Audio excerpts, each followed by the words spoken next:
Hello, guys. Welcome to ISPCS Diaries.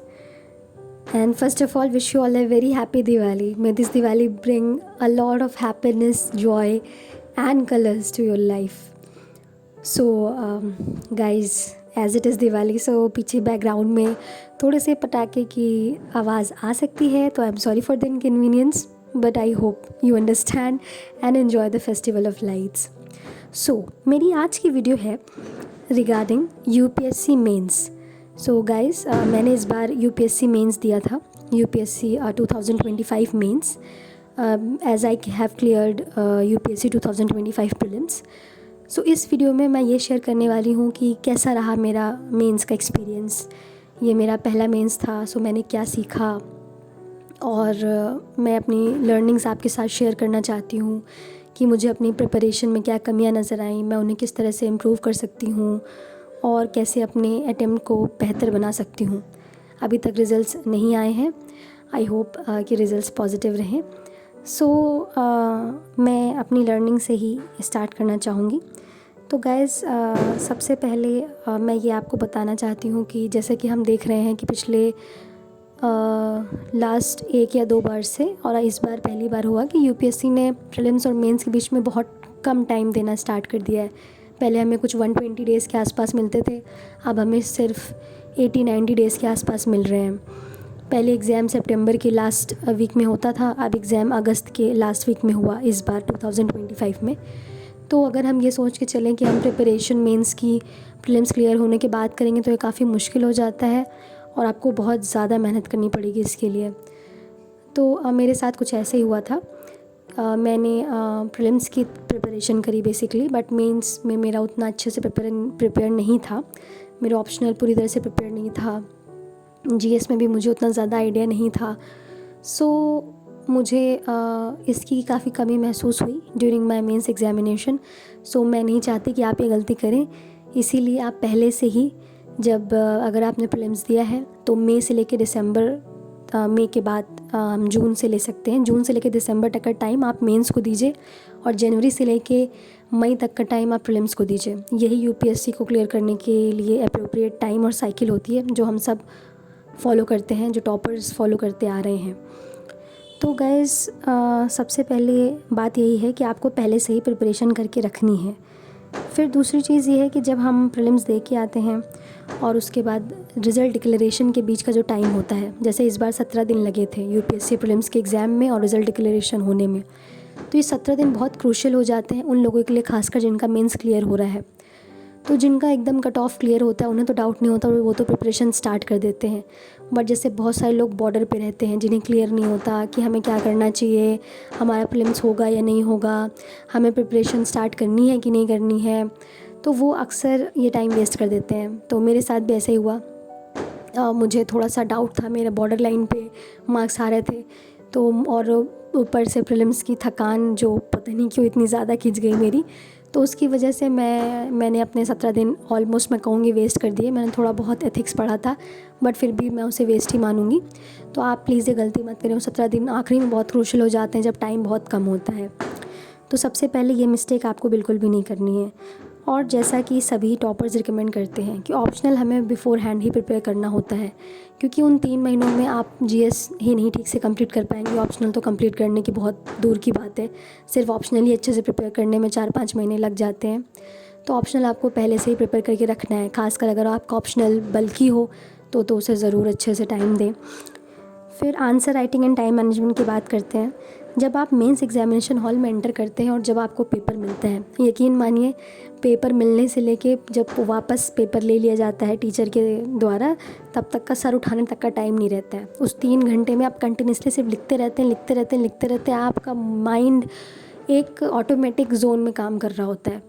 आप कुछ नहीं उस समय सोच पाते, माइंड में कोई थॉट्स नहीं आते, बस सामने क्वेश्चन होता है और उसका आंसर लिखना होता है. मेरे साथ इस बार यही हुआ, क्योंकि ये मेरा पहला मेंस था. मेरा यही टारगेट था कि कैसे मैं अपना पेपर कंप्लीट करूं, क्योंकि मेंस में हम जानते हैं कि पेपर कंप्लीट करना एक बहुत बड़ा टास्क होता है और सारे क्वेश्चंस अटेम्प्ट करना अच्छी तरीके से. सो मैं इसमें कहीं ना कहीं सक्सेसफुल रही हूँ. मैंने अपने सारे पेपर्स टाइम पे ख़त्म करे, कोई भी क्वेश्चन छोड़े नहीं हैं और डिमांड भी एड्रेस करी है विद डायग्राम्स, और ये सारी चीज़ें मैंने बनाई भी हैं. बट जैसे कि हमें हमेशा अपनी प्रिपरेशन में कुछ ना कुछ कमी लगती है, आंसर्स में कुछ ना कुछ कमी लगती है, तो वैसे ही मुझे भी कुछ गलतियों का और कमियों का एहसास हुआ। जैसे कि रिवीजन प्रॉपर ना होना, जब मैं क्वेश्चंस लिख रही थी तो मुझे लग रहा था ये चीज़ रिवाइज़ होनी चाहिए थी, मुझे ये रिवाइज़ करना था। तो आप मतलब उस टाइम को वेस्ट ना करें, क्योंकि यूपीएससी प्रीलिम्स क्लियर करना भी बहुत बड़ी बात होती है, और फिर मेंस में आप ऐसी गलतियाँ करेंगे तो इसका कहीं ना कहीं कुछ नुकसान होता ही है। तो ये सब मुझे उस टाइम महसूस हो रहा था। जिन चीज़ों को मैंने रिवाइज़ किया था उनके मैं आंसर्स बहुत अच्छे से लिख पा रही थी, जिन चीज़ों को मैंने नहीं रिवाइज़ किया था उनके आंसर्स उतने अच्छे तरीके से नहीं आ रहे थे। सबसे ज़्यादा टाइम जीएस 3 में लगा, क्योंकि उसमें 5 सब्जेक्ट्स होते हैं और सबको मैनेज करना काफ़ी मुश्किल होता है। तो गाइस ये सब चीज़ें ध्यान रखनी चाहिए। फिर वही कि एग्ज़ामिनेशन हॉल में क्या हुआ, तो एग्ज़ामिनेशन हॉल में वही होता है कि आपका सर उठाने का आपके पास टाइम नहीं है, बस आप लिख रहे हैं और फिर आप एकदम थक जाते हैं। फिर आप जब लौट के आते हैं तब मैं क्या करती थी, मैं थोड़ा रेस्ट ले लेती थी 2-3 घंटे का। फिर मैं पूरी रात पढ़ रही हूँ, बीच में 1 घंटा सो गई, फिर सुबह उठा रिवाइज़ किया, फिर एग्ज़ाम देने चले गए, यही किया। इसीलिए मेंस के पूरा वो टाइम बहुत एग्जॉशन होता है, वो 10 दिन का। और ख़ासकर जब आप ऑप्शनल का जब लास्ट पेपर देना होता है उसके पहले का टाइम तो बहुत ही ज़्यादा एग्जॉशन होता है, क्योंकि तब ऐसा लगता है कि बस जल्दी से ख़त्म हो। फिर बात करते हैं जो हमारे जो 2 लैंग्वेज पेपर्स होते हैं, तो इसमें ज़्यादा टेंशन लेने की ज़रूरत नहीं है, ये हम आसानी से कर सकते हैं।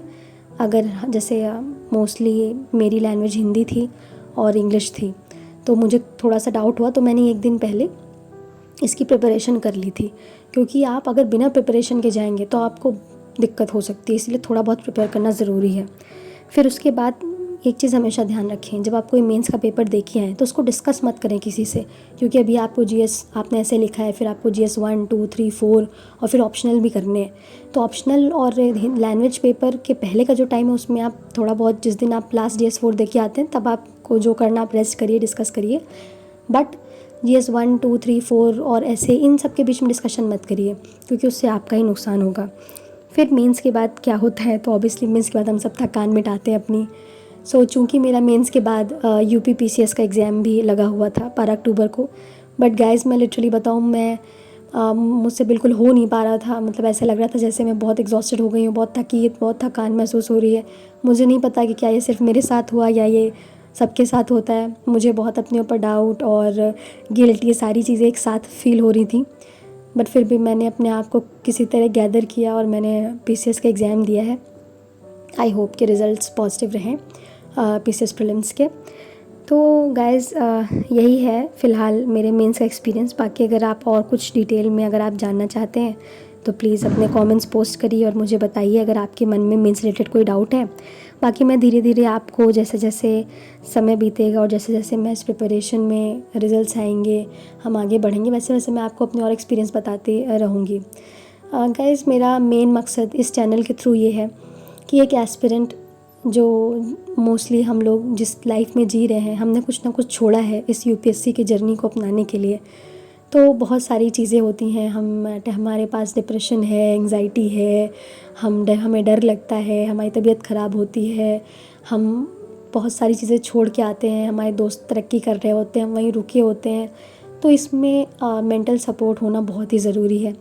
तो ये चैनल आपको ये भी बताने के लिए है कि सबकी जर्नी एक ही जैसी होती है। हम में से ही कुछ सेलेक्ट होकर टॉपर बन जाते हैं और यूपीएससी में उनका नाम आ जाता है और कुछ नहीं हो पाते हैं, बट हम सब उस दौर से गुज़रते हैं।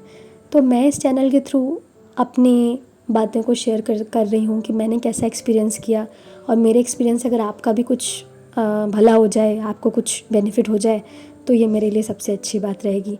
एंड अगर मैंने कुछ गलत बोल दिया हो, कोई गलती हो गई हो, तो मुझे प्लीज़ उसके लिए माफ़ कर दीजिएगा। और आपके कोई भी सजेशंस हों, आप किसी टॉपिक पे वीडियो चाहते हों, तो मोस्ट वेलकम है, आप मुझे बताएं और मैं वो बनाऊंगी।